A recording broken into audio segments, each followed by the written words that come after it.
Tere, siin ET Teater ja täna on selline vahva 30. jaanuar ja on Eesti kirjanduse kooslugemise päev.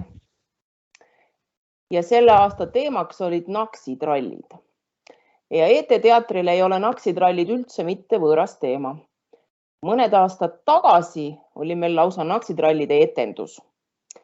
See oli siis esimese ja teise raamatu järgi, kus naksitrallid ajasid seal kasse taga ja rotte taga ja olid neil seal seiklused harakapesas.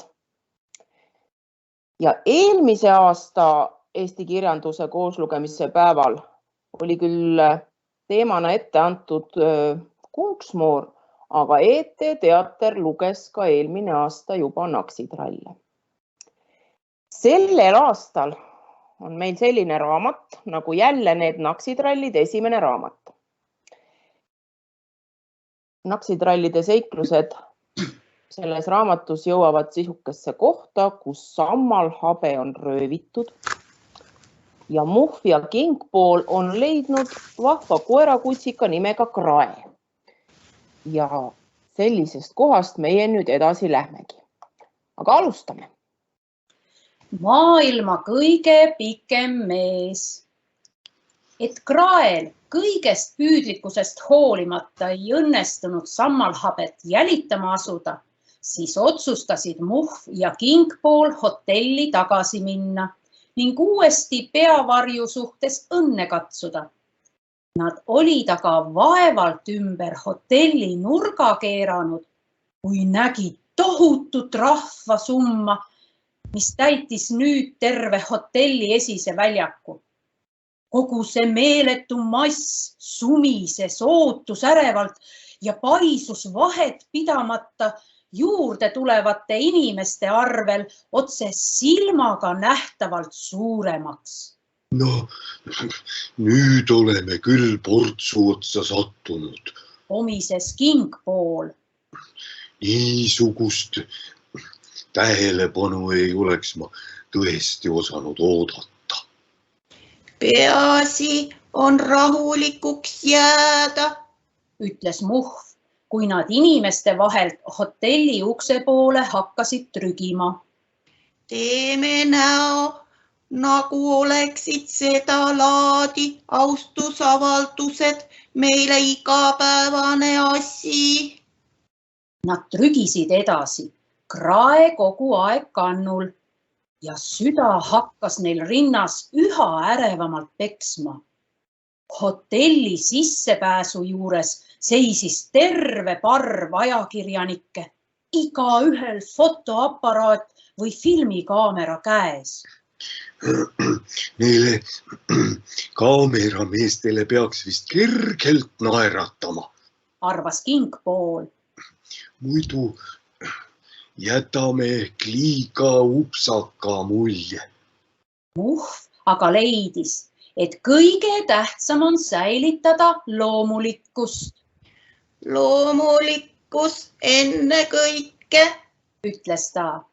Just loomulikkus on see, mis rahvamassidele kõige paremat muljet avaldab. Olgu pealegi, ütles Kingpool. eks katsume siis loomulikud olla. Ja sina, Muhv, ehk ütled rahvale tervituseks paar sõna. See oleks ju kaunis ebaviisakas, kui me rahva täielikult tervitamata jätaksime. No jah, nõustus Muhv. paar sõna võiks ehk viisakuse pärast tõesti öelda. Ning samas ta hakkaski mõttes väikest tervituskõnet kokku seadma. Kui kõne on peetud, algavad muidugi ovatsioonid. Ütles Kingpool. Ja siis tuleks vist rahvale kergelt kummardada. Kahtlemata, noogutas Muhv. aga teeme seda tagasihoidlikult ja loomulikult. Nüüd olid nad lõpuks inimeste vahelt läbi pääsenud ja astusid hotelli trepile. Nüüd kohe. Neil jäi veel ainult paari trepiastme võrra kõrgemale astuda. Muhv pöördus otsustavalt ringi näoga rahva poole. Aga mida siis see pidi tähendama? Ei mingit tähelepanu.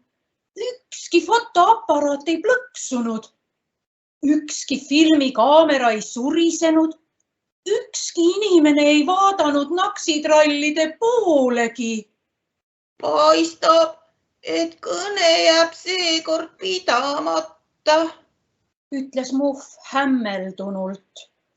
Kingpool aga mühatas pahaselt. Need inimesed ei tea isegi, mida nad tahavad. No mis seal ikka? Patsutas Muhv Kingpoolt õlale. Ei maksa nii pikka nägu teha. Katsume parem loomulikud olla. Me ei tulnud ju siia lõppude lõpuks mitte austusavaldusi vastu võtma, vaid hotellituba üürima. Seda öelnud avas ta suure klaasukse ja astus hotelli vestibüüli ning Kingpool järgnes talle sõnagi lausumata. Leti taga istus nende tuttav administraator. Ohoo, Hüüatas see naksitralle märgates. nii et tulite siiski veel tagasi. Ma mõistan teid muidugi täielikult. Niisugune juhus ei tarvitse ju enam kunagi korduda. Naksitrallid sattusid nüüd päriselt segadusse. Missugust juhust te silmas peate? Küsis Muhv ebaledes. Selle peale tegi aga administraator õige imestunud näo. Kas te pole siis kuulnudki? Vangutas ta pead. Uskumatu. Kogu linn ju elab praegu selle sündmuse tähe all. Ning kui Muhv ja Kingpool talle endist viisi arusaamatuses otsa vaatasid, ütles ta pidulikult. Meie linna on saabunud maailma kõige pikem mees. Iga hetk on ta jõudmas hotelli. Sedaviisi. Ütles Kingpool vaikselt. Teda see rahva hulk seal väljas siis ootabki. Aga muidugi, Naeratas administraator. keda siis veel? Muhv ja Kingpool jätsid märkimata, et alles hiljaaegu oli rahvas ka neile üsna suurt tähelepanu osutanud ja küsisid selle asemel, kas neil oleks võimalik hotellis veel kord tuba üürida. Luksusnumbrit ma teile loomulikult enam anda ei saa.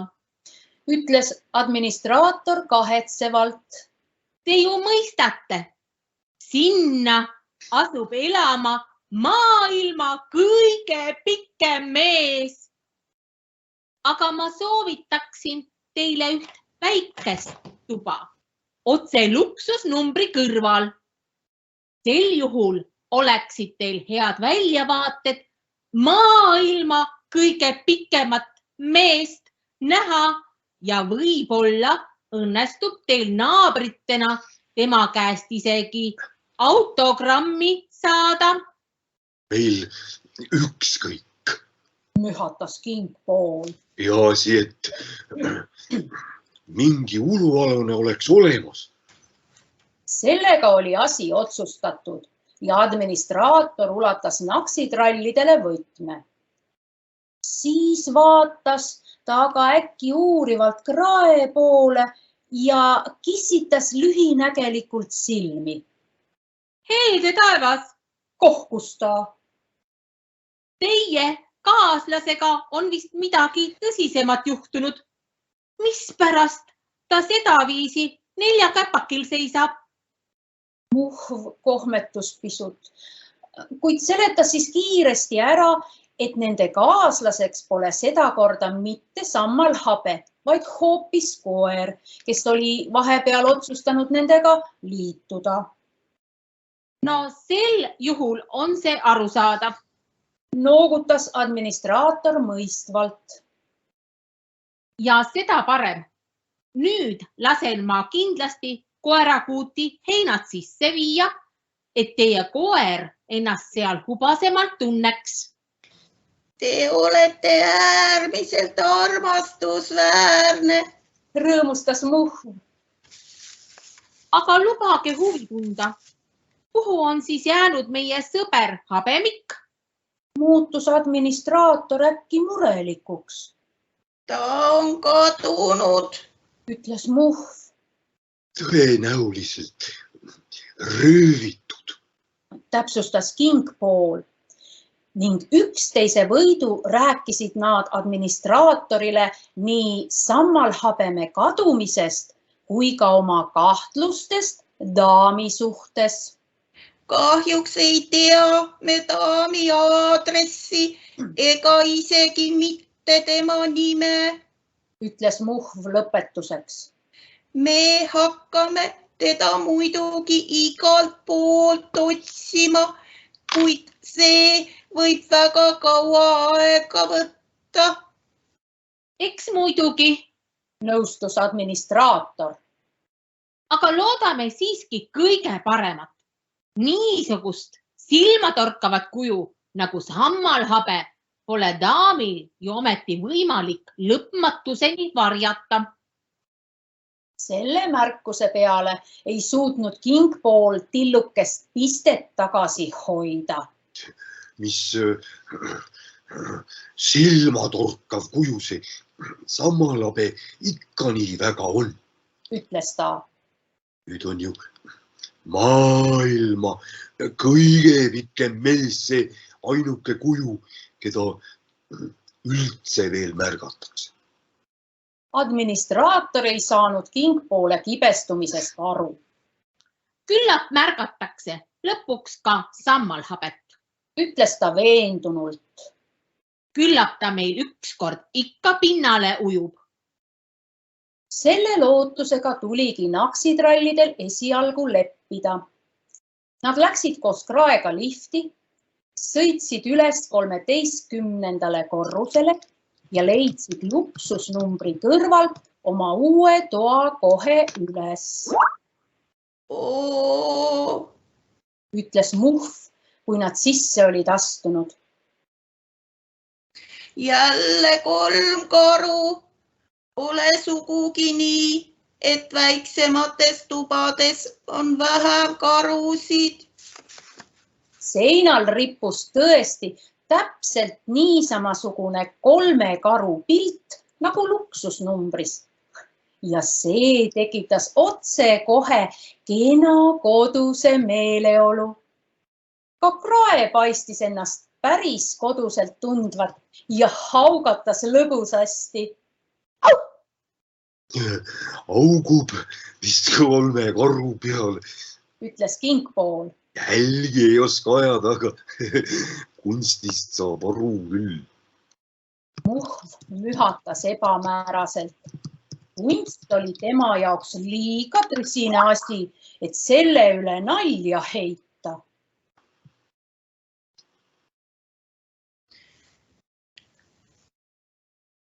Pea pesemisega pihta hakkama. Ütles ta siis. Kui me Kraed kohe vanni ei pista, võib see tuba siin varsti kirbukongiks muutuda. Õige. Noogutas Kingpool. Ja vaevalt, et need kirbud 3 karu karvadesse puevad. Pigem hüppavad nad juba meie juurde voodisse. Muhv astus vannituppa ja keeras kraanid lahti. Parajalt soe vesi hakkas voolama ning varsti oli seda juba nii palju vanni kogunenud, et võis pesemisega algust teha. Krae! Hõikas Muhv. vanni, vanni. Krae tuligi kuulekalt ja laskis ennast vastu puiklemata vanni tõsta. Ka siis jäi ta täiesti rahulikuks, kui Muhv talle terve pudelitäie šampooni selga valas. Mõne hetke pärast oli Krae üleni valges vahus ning Muhv asus teda kõige 10 küünega hoolikalt kratsima. Siis aga hüüatas äkki Kingpool. Jõudis vist kohale. Sa ainult kuula, kuidas koridor sumiseb. Muhv jäi kuulatama. Tõsi, mis tõsi, koridorist kostis häältekõma ja paljude jalgadel lakkamatut müdinat. Ning korraga muutus kogu see sumin veelgi tugevamaks, sest Kingpool oli toa ukse praokile tõmmanud ja hakanud ukse vahelt välja piiluma. Tuleb Hüüdis ta nüüd. võimas. No on ikka kolge. Selle hüüatuse peale jättis Muhv Krae sinna paika ja tormas Kingpoole juurde toa uksele. Armas taevas, Omises ta. meiega võrreldes on see mees ju täielik hiiglane. Kergelt kühmus, et mitte pead vastu lage ära lüüa, lähenes maailma kõige pikem mees luksusnumbrile. Ta nägu oli tõsine ja murelik. Tal oli tublisti tegemist, et üldse edasi pääseda, sest inimesed tunglesid vahet pidamata tema ümber. Ühed vahtisid teda niisama, teised nurusid autogrammi, kolmandad tahtsid tingimata käega katsuda. Ning otse enne luksusnumbri ust oli ta sunnitud seisma jääma. Tema ümber oli kogunenud nii tihe inimmüür, et tal polnud enam mingit lootust ainsatki sammu edasi astuda. Naksitrallidele oli niisugune olukord tuttav ning nad hakkasid maailma kõige pikemale mehele tahes tahtmata kaasa tundma. Kuulsuse rõngas. Omises Kingpool. Meie ju teame, mida see tähendab. Maailma kõige pikem mees seisis nüüd paigal ja vehkis abitult oma pikkade kätega. Ta üritas inimestele midagi rääkida, kuid sellest ei tulnud paraku suuremat välja, sest ümberringi valitseva lärmi tõttu ei kuulnud teda mitte keegi. Samas ilmus korraga nähtavale Krae. Üleni šampoonivahune Krae puges Muhvi ja Kingpoole jalgade vahelt läbi ning jooksis klähvides koridori. Ta raputas ennast ja vahulatakad lendasid igale poole laiali. Lendasid inimeste riietele, lendasid neile isegi näkku. Ning see oli nii ootamatu, et inimesed ehmunult kiljudes koera eest taganesid, näo kätega kinni katsid ja püüdsid üksteise selja taha pugeda. Muud polnud aga maailma kõige pikemal mehel vajagi. Paari vägeva sammuga oli ta luksusnumbri ukse juures. Võti krigises lukuaugus. Hetke jooksul jõudis maailma kõige pikem mees veel naksitrallidele tänulikult naeratada. Siis oli ta juba tuppa kadunud ja jõudnud ka ukse seest poolt lukku keerata. Krae, Hüüdis Muhv. kohe tagasi. Ning Krae kuuletus silmapilkselt, just nagu aru saades, et ta on oma ülesande täitnud. Muhv viis nüüd koera pesemise lõpule ja käsutas ta toanurka kuivama. Veendunud, et maailma kõige pikem mees ei kavatse kedagi luksusnumbri uksest sisse lasta, hakkas rahvas vähehaaval laiali minema ning pikapeale lärm koridoris vaibus. Lõpuks ometi saab see õnnetu inimene rahu, Ütles Muhv. Lihtsalt kohutav mõelda, kuidas mõnda on loodus kasvuga karistanud. Ütles Kingpool. Ma pole selle peale kunagi varem tulnud, kuid nüüd saan ma aru, et meil on igatahes kasvu poolest kõvasti vedanud. ja Noogutas Muhv mõtlikult. meie peame saatusele tõesti tänulikud olema. Vaevalt aga sai ta seda öelda, kui ukse tagant kostis tasane koputus. Kingpool läks avama. Kas lubate? Oo, Hüüatas Kingpool üllatunult. Uksel seisis maailma kõige pikem mees. Nüüd läks ka Muhv tulijale vastu, Palun astuge edasi ütles ta. ja ärge koera pärast muretsege. Koer peaks juba täiesti kuiv olema. Maailma kõige pikem mees laskus sügavalt kummargile, et uksest sisse mahtuda ja astus tuppa. Ma olen teile ja teie koerakesele üliväga tänulik. Lausus ta pidulikult. Te päästsite mu suurest kimbatusest. Siis ulatas ta Muhvile käe. Sõprade vahel kutsutakse mind antenniks. ja mind Muhviks. Ütles Muhv ning raputas oma uue tuttava kätt nii tugevasti, kui suutis. Ka Kingpool sirutas käe välja. mind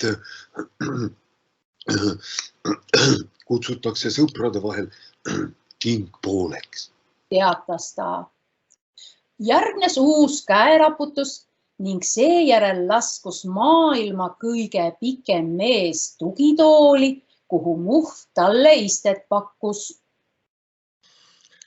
Missugune õndsus.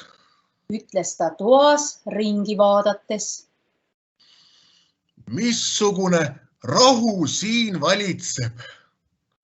Ausalt öeldes tulingi ma teie juurde oma kuulsuse eest veidikeseks varju otsima. Minu luksusnumbris heliseb vahet pidamata telefon. Nii et seal on täiesti võimatu olla. Tuttav lugu. Noogutas Muhv. Ja helistavad muidugi peamiselt daamid. Küsis Kingpool. Peamiselt daamid. Kinnitas maailma kõige pikem mees. Kuid helistajate hulgas esineb ka mehi ja isegi väikseid lapsi. Kõik nad tahavad midagi. Nad tahavad minuga kokku saada. Nad tahavad minuga kirjavahetusse astuda. Nad tahavad ennast koos minuga pildistada lasta. See on lihtsalt kohutav. Uskuge mind. nii kuulsana on ikka raske elada. Leidis Muhv, väga raske. kes maailma kõige pikem mees. Nii kuulsana on raske eneseväärikustki säilitada. Mõnikord pead oma austajate eest tagaukse kaudu põgenema, just nagu mõni koer. Meie mõistame teid. Ütles Kingpool. Ka meile pole kuulsus tundmatu ja me teame väga hästi, kuidas inimesed kuulsustele ligi tikuvad. Ta jutustas pisut lähemalt, kuidas nad alles hiljaaegu kuulsusega kõvasti kimpus olid olnud. Aga nüüd on need ajad õnnelikult selja taga. Ütles ta lõpetuseks. Pärast seda, kui teie linna ilmusite, ei panda meid enam üldse tähele. Maailma kõige pikem mees naeratas nukralt. No siis on minust vähemalt niigi palju kasu olnud. Ütles ta. Samal hetkel helises telefon. Muhv võttis toru. Vabandage, Kostis telefonist naise hääl. ega maailma kõige pikem mees pole juhuslikult teie poole sisse astunud.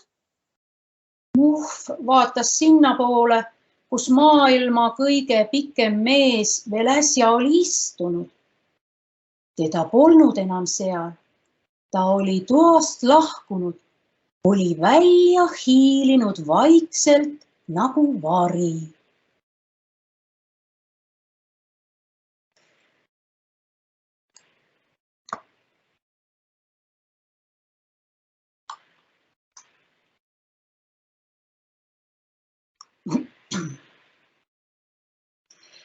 Bernhardin Benno.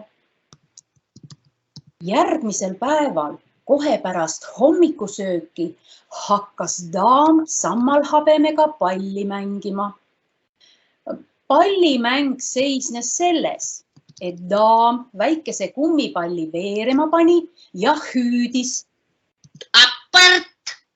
mis peale sammalhabe pidi palli daami kätte tagasi toimetama. Varem oli daam nii samasugust mängu mänginud oma koerakesega ning sõna aport oligi tegelikult käsklus, mida kasutatakse koerte treenimisel ja mis tähendab seda, et koer peab eemale visatud eseme ära tooma. Esialgu pakkus pallimäng sammalhabemele isegi teatavat vaheldust. Pikapeale aga hakkas üksluine ning väsitav edasi-tagasi jooksmine teda siiski tüütama. Ta oli juba mängu vastu otsustavat nurinat tõstmas, kuid seda polnudki tarvis teha, sest äkki helises uksekell ja daam ruttas avama. Õde Kirsipuu. Kostis hetke pärast ukselt tema rõõmus hääl. Missugune ootamatu üllatus. Kuidas ootamatu? Imestas külaline. Teie ju helistasite mulle eile ja kutsusite ma uut lemmikut vaatama. Ah jaa, õigus küll. Naeratas daam. Ja, muidugi. Aga teate, see minu lemmik nõuab nüüd nii palju muret ja tähelepanu, et kõik muu läheb meelest ära. Mõistan teid täiesti. Ütles õde Kirsipuu leebelt. Kui ma endale Benno muretsesin, siis oli minuga algul täpselt seesama lugu. Tuli ja astus tuppa ning nüüd nägi sammalhabe, et temaga on kaasas hiiglasuur, targa näoga koer Bernhardin. See oligi Benno. Lama, Andis õde Kirsipuu koerale käskluse. Kuid Benno ei kuuletunud. Ta oli sammalhabet märganud. Ta läks väärikal sammul otse teed sammalhabeme juurde ja nuusutas tema nina. Sammalhabe naeratas. Koer tundus talle äkki väga lähedase olendina. Sõbralikult silitas ta Benno pead ja ütles vaikse häälega. Lama. Seekord kuuletus Benno silmapilkselt ja heitis sammalhabeme jalgade ette maha. Õde Kirsipuule see sõnakuulmine aga ei meeldinud. fuu, tõuse üles. Käsutas ta rangelt ja ütles daamile. Õpetatud koer peab ainult ühe ainsa isiku sõna kuulama. Vastu tahtmist ajas Benno ennast jalgadele ja vaatas sealjuures just nagu vabandust paludes sammalhabemele otsa. Nonii, Ütles õde Kirsipuu juba lahkemalt. ja nüüd Lama. Benno täitis käsku. Daam vaatas seda tähelepanelikult pealt ning korraga tekkis tal kange tahtmine õde Kirsipuule näidata, et tema oma pole koerast põrmugi halvem. Ta astus mõned sammud sammalhabemele lähemale ja kamandas. Sammalhabe, Lama, Sammalhabe seisis nagu soolasammas, Lama. kordas daam. Kuid sammalhabe jäi endiselt seisma. Tema sisemus otse kui möllas ja kees. Lama oli talle öeldud ning mõistus käskis tal pikali visata ja lamada. Mõistus käskis tal sõna kuulata ja seda viisi daami valvsust uinutada, nii et daam tema põgenemismõtteid läbi ei näeks. Sest põgeneda ju tuleb, selles polnud kahtlust. Mõistuse käsu vastu aga tõstsid mässu tema tunded. See oli väärikustunne, mis mõistusele vastu astus ja midagi polnud parata. Väärikustunne oli mõistusest tugevam, Ma ei lama. ütles sammalhabe. Daami põskedele ilmusid punased laigud, Sa pead lamama. ütles daam, See on minu käsk. kordas sammalhabe. Daam tõstis käe. Ta oli tugevasti erutatud ja palju ei puudunud, et ta oleks sammalhabemele kõrva kiilu andnud. Viimasel hetkel suutis ta ennast aga siiski talitseda. Manas näole pingutatud naeratuse ja ütles õde Kirsipuu poole pöördudes. Näete siis, minu pisikene oskab mõnikord ka jonnakas olla. Mul on tema kasvatamisega veel väga palju tegemist. oo jaa, Ütles õde Kirsipuu. kasvatus on nende puhul äärmiselt tähtis. Te ei aimagi, mis vaeva ma kõik olen Bennoga pidanud nägema, enne kui temast sai niisugune kasvatatud koer. Sammalhabe istus nüüd Benno juurde maha ja asus teda sügama. Te ainult vaadake, Ütles õde Kirsipuu daami neile. Nad sobivad omavahel päris hästi. Ma olen mitu korda mõelnud, et peaksin kas või lapse muretsema Bennole seltsiks. Aga teisest küljest, kui sünnib poisslaps, võib see suuremaks kasvades hakata Bennot kiusama.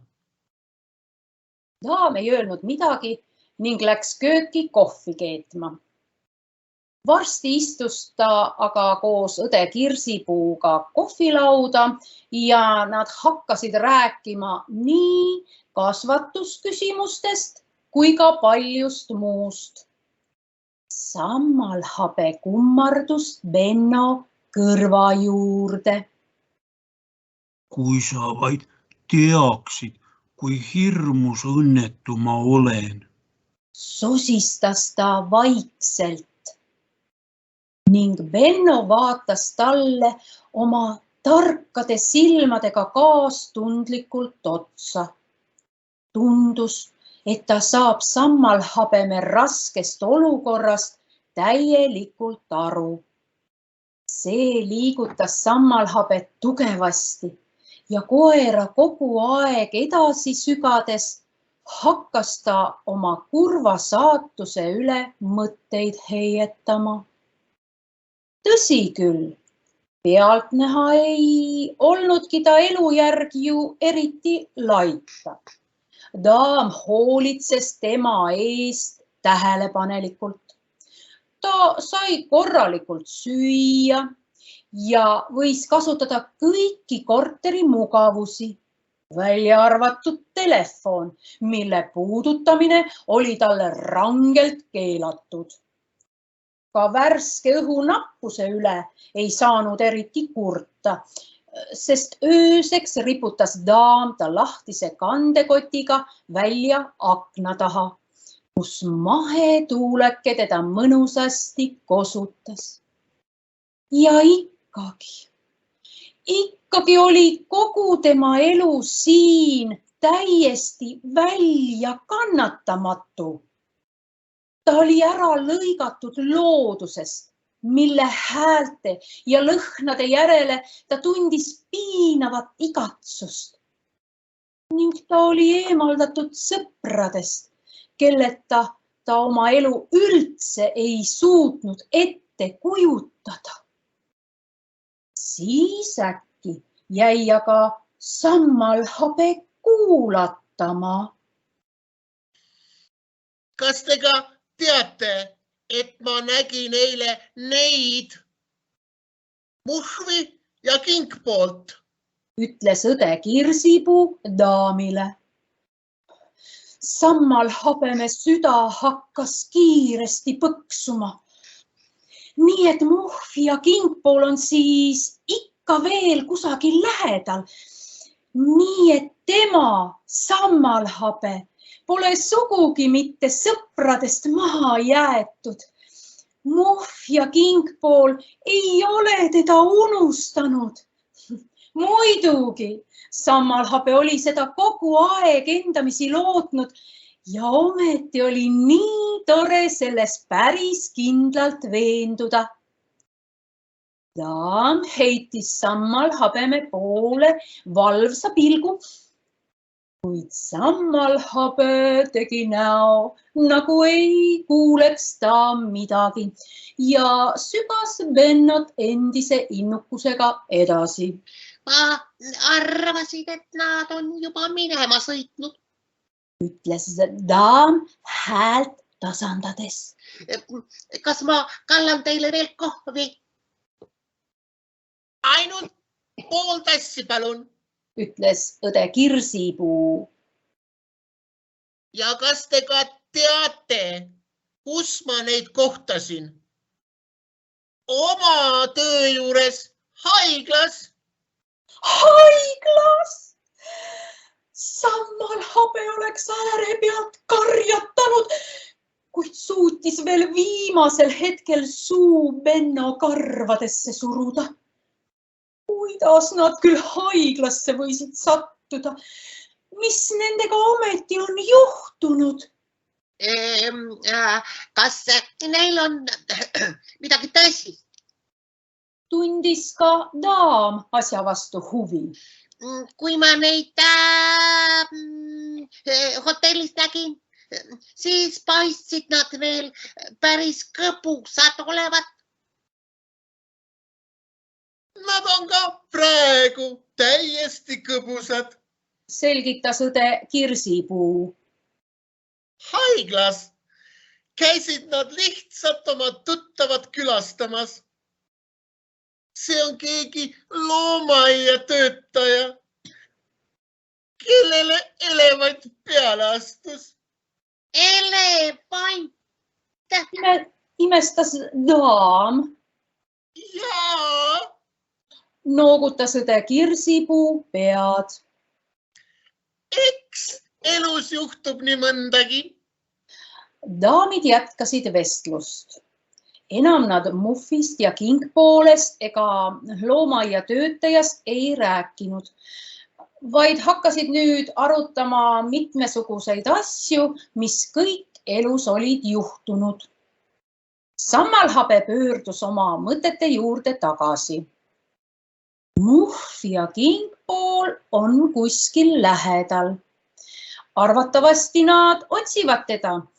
Kuid ega see ju ometi ei tähenda, et ta ise peaks käed rüppes istuma ja ootama, kuni sõbrad talle ehk ükskord jälile jõuavad. Kas ta siis tõesti ei suuda välja nuputada midagi niisugust, mis avaks talle tee ihaldatud vabadusse? Ning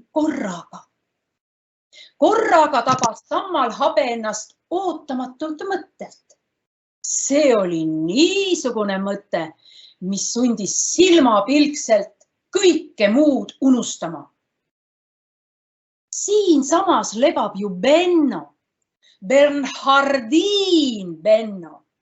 Ning eks ole just nimelt Bernhardinid, need õilsaloomulised koerad, kes alati on aidanud ja päästnud õnnetuid. Ka kõige hirmsamate lumetormidega käivad Bernhardinid ohtlikes mägedes ringi ning otsivad eksinud ja hukkumisele määratud inimesi, et anda nad tagasi elule.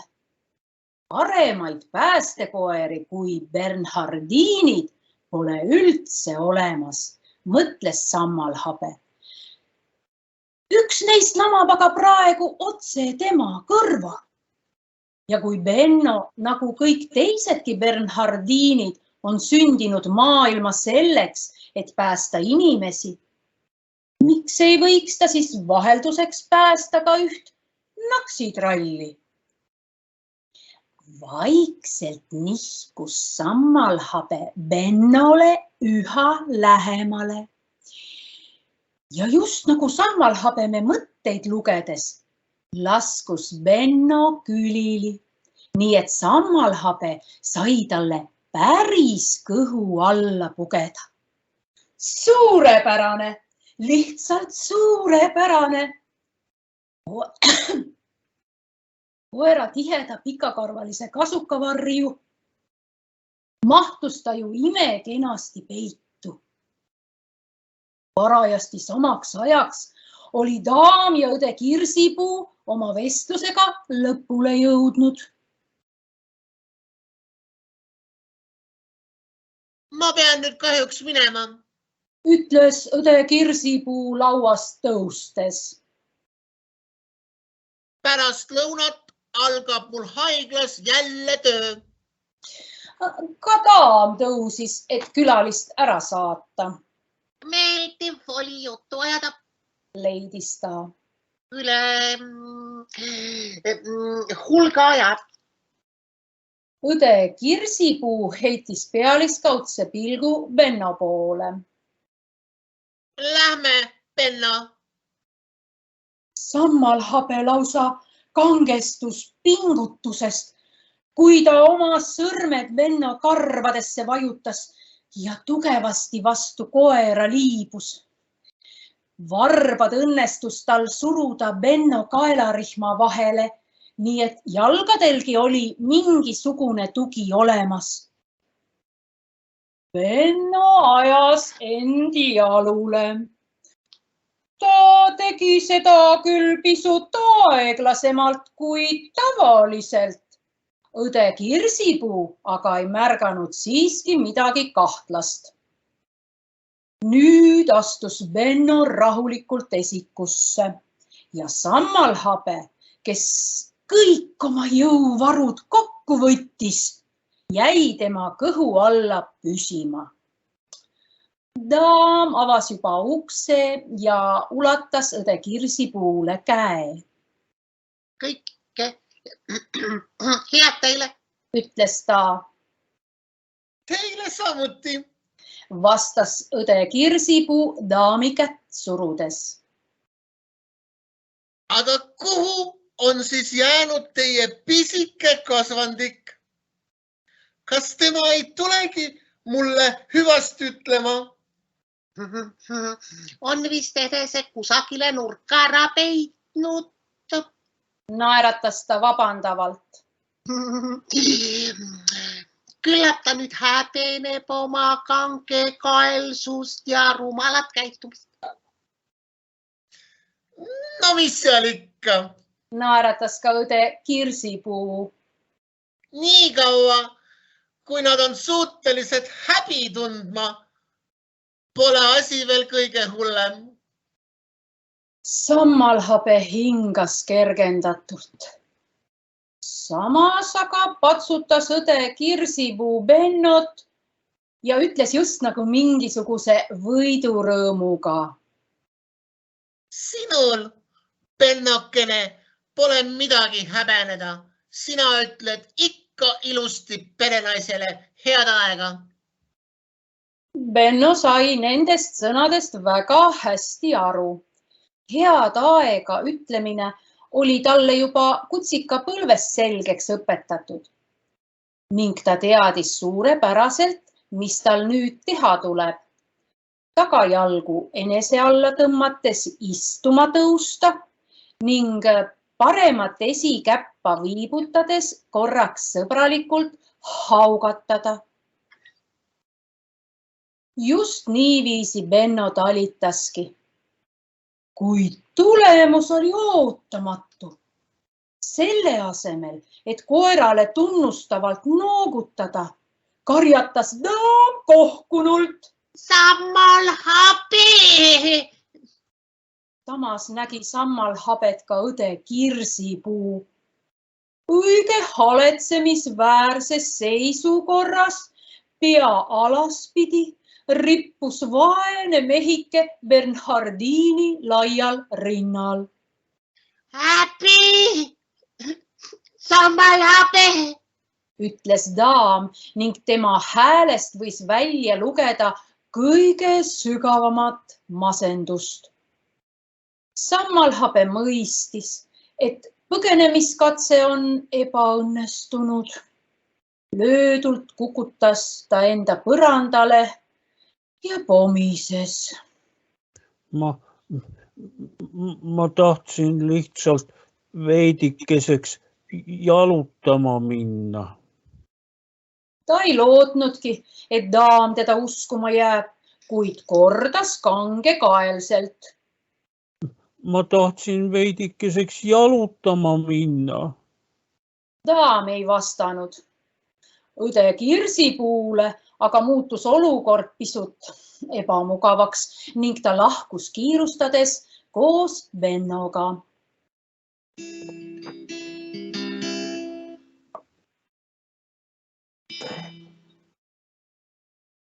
Sellised olid siis ET Teatri Naksitrallide lood täna.